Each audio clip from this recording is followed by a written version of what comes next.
حضرت ابن العلا رحمۃ اللہ علیہ حضرت سمرہ بنت جندب رضی اللہ تعالیٰ سے روایت نقل کرتے ہیں، انہوں نے فرمایا کہ ہم حضور صلی اللہ علیہ وسلم کے پاس ہوتے تھے۔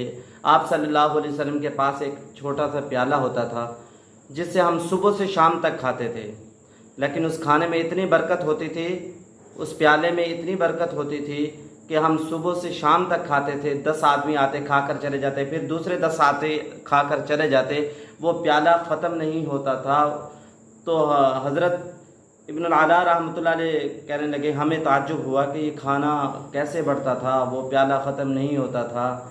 تو حضرت سمرہ بنت جندب رضی اللہ تعالیٰ نے فرمایا تم تعجب کس بات سے کرتے ہو، یہ کھانا آسمان سے آتا تھا۔ اشارہ کر کے فرمایا یہ کھانا اللہ کی طرف سے آسمان سے بڑھتا تھا، اللہ کی طرف سے آتا تھا۔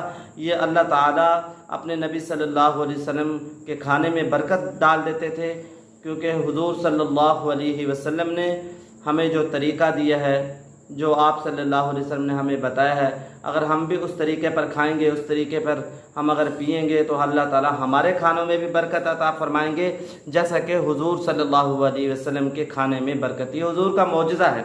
حضور صلی اللہ علیہ وسلم نے فرمایا جب تم کھانا کھاؤ تو ہاتھ دھو کر کھاؤ، جب کھانا کھاؤ تو بسم اللہ پڑھ کر کھاؤ، جب کھانا کھاؤ تو اپنے آگے سے کھاؤ، کیونکہ درمیان سے کھانا نہ کھاؤ، درمیان کے اندر برکت ہوتی ہے۔ جب تم درمیان سے کھاؤ گے تو برکت ختم ہو جائے گی۔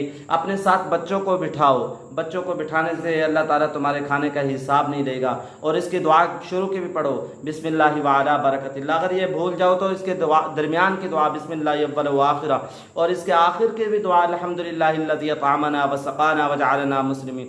اور کھانے کے جو برتن ہیں، ہمارے نبی صلی اللہ علیہ وسلم کے برتن کا پتہ چلتا تھا اس برتن میں آپ نے کھایا، اتنا اس کو صاف کرتے تھے۔ ہم کھانے کا جو برتن ہے اس کو صاف کریں۔